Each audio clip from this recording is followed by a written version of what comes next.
One of the things I taught was study the last 3 days, the open, the high, the low, and the close, in the last 3 days. I want to take your attention into this candle here, last Friday's low. So if this was Monday, go back the last 3 days. You go here, here, and here.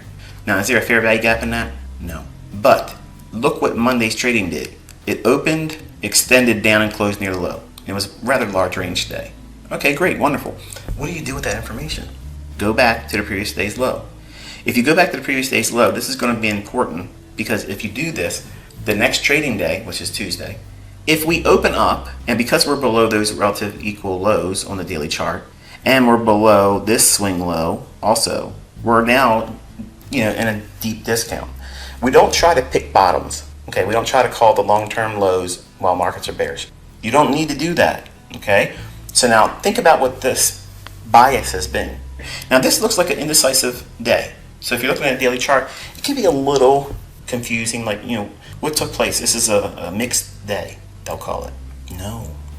Let's go into this formation right here. Okay, I'm going to give you some logic. I want you to look at this price action and this fractal. Now, what is a fractal? Fractal is a piece of price action that's doing something that I'm trying to draw your attention to. Okay, we're studying a very small segment of price action. That's a fractal. So if we're looking at this, and this is that old low that I extended on the daily chart, I want you to think about what you see here. Pause the video. All right, so let's add some detail first. In perspective, you want to break your daily ranges up by the day. And I taught that midnight starts the crossover to a new day. At midnight here on Tuesday, we start here. The opening price is here. And if you draw that out in time, it goes up, it goes down, and then it comes right back to close to where it opened up at midnight. And it would get very close to what that daily chart showed, that indecisive candle, where it was a lot of wick to the upside, a little bit of wick down to the downside, and a small little body. Okay, that looks indecisive on that time frame. But if you look closer and you start framing out the things I taught you, here is relative equal highs, old low. What's resting above relative equal highs? Buy side liquidity. What's resting below an old low? Sell side liquidity. The market runs above at 9:30. It hits that old low, that red line here, that old low. It hits that there right at 9:30. Then all of the buy side is purged. That means all of these buy stops have now been drug into the market by their hair. Kicking and screaming, they're in. They're caught long, or they've been short and they've been knocked out of their short position. Either way, it doesn't matter to us. We just know that that buy side liquidity is likely to be utilized to set up an idea for smart money to be short. Why? Because the bias is bearish. We have not changed gears. We're not trying to pick the bottom. So if we're doing this like smart money, and we're looking at the market like this, and we want to be short up here at this trigger event, which we'll look at in a moment, where would you want to offset that short position? Well, you have a nice little short-term low here, so you can take partial below that. It hits it beautifully, and the previous day's low. And it does that run below that low here just as handsomely as it did here. So let's go in and use the logic with this idea of rebalancing Monday's daily range, keying off of this level here. Notice that the buy side liquidity is ran first. This is really important, folks. If we would have gone down and took the previous low out, then ran up here, that to me is not bearish. This, running above buy side liquidity here at 9:30, hitting that without having this low taken out, that is bearish because it's within the context of the bias that we're looking for. When we're operating in a bearish bias, what we're essentially saying is the market's going to go up to a premium for one of two reasons. Run an old high or highs to take out buy side liquidity. So that way smart money can counterparty with them with their short positions. They're going to sell to those buy stops. Then seeking to buy cheaper sell side liquidity. That would be their pool of liquidity to offset, distribute their shorts below here. So they're going to sell here at a high price and buy it back at a cheaper price. The second pool of liquidity is the sell side liquidity. So it runs the buy side first with the bearish bias, then seeks a discount. Now we're going to drop into a 15-minute time frame, zoom on in and get a little bit more details here. And now I have added the 8:30 and we have the relative equal highs. The market at 8:30, we're looking for what to happen? The news embargo to lift. That means that the algorithm will start seeking liquidity as early as that time frame. Now, it might wait till 9:30, and this candle here is 9:30. Notice it hits it right there where we're drawing your attention to, because it's rebalancing that entire Monday range. It's going back to the previous day prior to Monday, its old low on Friday. So when you see that, it rebalances the big drop on Monday. It tricks people into thinking that it's made the low and it's going to keep going up, when the only thing it has done is it's gone up to a logical level on that daily time frame that rebalances all of that sell-off on Monday. It's been rebalanced. So if you look at the 9th on the 15-minute time frame, this does not look like it's an imbalance. But on a daily candle, it's a large down day. So all of this movement here is big in terms of distribution on the downside. This is a retracement back up into a logical level, which is Friday's low, and it hits it based on the elements that I taught you.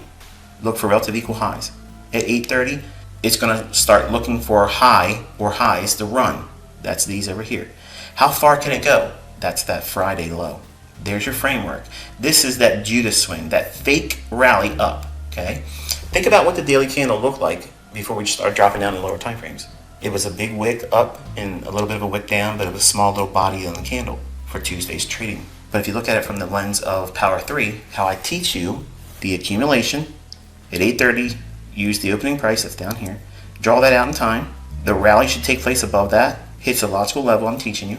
Then it creates the pattern that's in the mentorship, fair value gap, market structure shift. Then it starts to show displacement and distribution to the downside, attacking a discount array. So you have to understand what you're looking at relative to time and price. When you do that, it takes away all that confusion. It provides more clarity.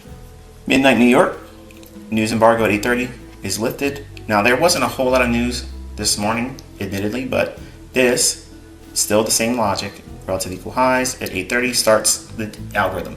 What's it going to do? It's going to run for a premium. Why? Because the bias is bearish. It's going to return likely up into that Friday low to rebalance Monday's trading. Its bearish candle is being rebalanced. And at 9:30 a.m., the equity market opens. That's what this little manipulation is, okay? What is 9:30? That's when you expect this little type of a move. But it begins at 8:30. So that hour-long interval, we're expecting, when we're bearish, a run higher to set up shorts. Now, the short can form inside that hour, or it could just provide the leg that sets up the framework that will eventually, like I'm going to show you here, provide you the setup. So all of it is a matter of studying what the market's providing you. It doesn't change the rules. I'm not bending the rules. I'm giving you the logic behind when these algorithms do what they're doing. When price starts to spool from 8:30 up into Friday's low, at 9:30, that's that manipulation time where they create that little opportunity where it looks like it's going to do something, but it's generally the opposite of what it looks like on the chart. In other words, retail is going to see that as it's breaking out, it's going higher, and they're going to want to buy it and chase it, and then they have their hinder parts handed to them, and then they just run the daily range against them to take out the sell side over here. Okay, but I want you to look inside this 5-minute run here and notice that this whole area shaded here, that's the Judas swing. That's the fake rally in a down move that will be profitable for shorts. But I want you to go into that range here. This right here, that is your displacement price swing. That right there, that's the leg on a 5-minute chart. You strip that down and you start going from 5, 4, 3, 2, and 1 until you find your fair value gap. So this price swing here, you shade that while you're learning, and then you start breaking that down into the lower time frames. So right now we're on the 5-minute chart. I'm going to keep this shaded area here on, but we're just going to transition from the 5-minute chart down to the 4-minute chart. So here's the 4-minute chart. 9:30 is this candle here. That's your Judas swing. At 8:30 it starts its run. This is the algorithmic price run. Goes to Friday's low, rebalances the entire range on Monday's trading. It changes the narrative when retail traders thinking it's created the low. All the bullish diversions they would be seeing on their indicators and such, they're screaming to buy, and breakout artists are looking at this break here because they think this is resistance broken now. Oh, it's coming back down to it. What is this? Resistance broken turns support, right? Okay, it breaks down a little bit. Okay, then it starts to run. Okay, well, this is one of those instances where it was, went past a little bit, but it's still going to go higher. You can almost read into the price action what retail would be expecting here. But we're looking for something very specific. In this shaded area here, we're looking for a fair value gap. Do you see a fair value gap? Some of you would say this. Why not that one? What would happen if I went into that and sold short? Well, first of all, if you did that, you were not following the rules, because from this high down to that low, this is equilibrium. We need to get to a premium. We don't want to sell in a discount. That's not what we're doing here. So we have to get to this level here, 40, 44 and a half or higher. That's a premium based on that price swing. So there's no 4-minute fair value gap. On the 3-minute chart, inside this pink shaded area, that's the displacement leg, is there a fair value gap? There is no fair value gap here either. Nothing to do yet. So you drop down into your 2-minute chart. Okay, do you see a fair value gap in the 2-minute chart? Lo and behold, the unicorn. Here's the fair value gap. Small little imbalance right in here, and we took out the short-term low. Now, some of you might see this if you were watching the 2-minute chart. Okay, say you watched the 2-minute chart and you saw this short-term low broken here, or maybe this one here, and you saw this. Is this displacement? One could argue perhaps it is. Okay, now I'm going to give you the alternative. This is not twisting the rules, it's just showing you the logic of when you put a trade on in your demo account. Hear that? Compliance. This movement lower creates that fair value gap. Yes, we have a short-term low taken out there. Okay, this entry on this fair value gap, if you utilize that, where would your stop loss be? It would have to be at least above the candle that creates the fair value gap. That's this one here. So your stop would be above here. Did it hit it? No.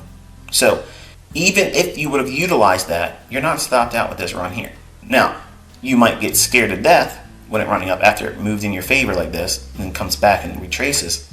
But you cannot, listen to me folks, you cannot open a trade up like this and put a stop above here and watch it go down here and want to trail your stop loss real tight. You can't do that. You have to hold with a certain measure of risk open. Initially, when it opens the trade up, the rule is you want to use the candle that creates the fair value gap that high, just above that. Okay, 1 tick, 2 ticks above that. That's sufficient enough. If you are scared and you just want to use a nice, handsome, ample stop, you would use a swing high here. Oh, that's a lot of movement. So what? Once you place your stop here or here, when do you start moving your stop? Well, you want to see a larger shift in structure. When this low is taken out down here, then you can move your stop down. Say it was up here, then you can move it to here, okay? Or maybe here. Why? Because it's already broke down. So it's not going to go down here and come back up here. If it does, then you're probably wrong. Or it's going to consolidate, which means it's going to be an ugly condition to be working within anyway. See the logic there? I'm accepting the fact that I'm probably going to be wrong if it stops me out, but who cares if it does? Why would I have that opinion of not caring if it stops me out? How many times have you seen this pattern form?